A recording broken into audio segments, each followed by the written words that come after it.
নমস্কার, আমি একটা কবিতা বলছি। কবি দ্বিজেন্দ্রলাল রায়ের নন্দলাল। নন্দলাল তো একদা একটা করিল ভীষণ পণ, স্বদেশের তরে যা করেই হোক রাখিবেই সে জীবন। সকলে বলিল আহা, করো কি নন্দলাল।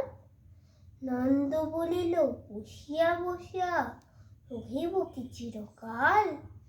আমি না করিলে কে করিবে আর উদ্ধার এই দেশ। তখন সকলে বলিল বাহবা বাহবা বাহবা বেশ। নন্দের ভাই কলেরায় মরে দেখিবে তাহারে কেবা। সকলে বলিল যাও না নন্দ, করো না ভাইয়ের সেবা।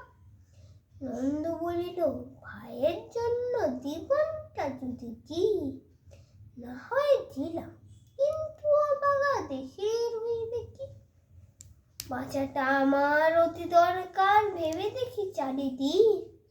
তখন সকলে বলিল হ্যাঁ হ্যাঁ হ্যাঁ, তা বটে ঠিক। নন্দ একদা হঠাৎ একটা কাগজ করিল বাহির, গালি দিয়া সবে গড়তে পড়তে বিদ্যা করিল জাহির। পড়িল ধন্য দেশের জন্য নন্দ খাটিয়া খুন, লেখে যত তার দ্বিগুণ ঘুমায় খায় তার 10 গুণ। খাইতে ধরিল লুচি ও ছোকা সন্দেশ থাল থাল। তখন সকলে বলিল বাহবা বাহবা নন্দলাল। নন্দ একদা কাগজেতে এক সাহেবকে দেয় গালি, সাহেব আসিয়া গোলাটি তাহার টিপিয়া ধরিল খালি।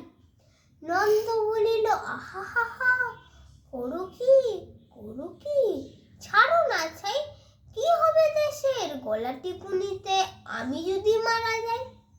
বলো কবি ঘট, নাকে দেব ঘট, যা বলো করিব তাহা।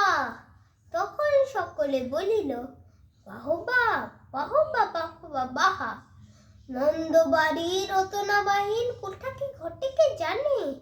চুরি তো না গাড়ি, কে জানে কখন উল্টায় গাড়ি খানি। নৌকা ভীষণ ডুবেছে ভীষণ, রেলে কলিশন হয়।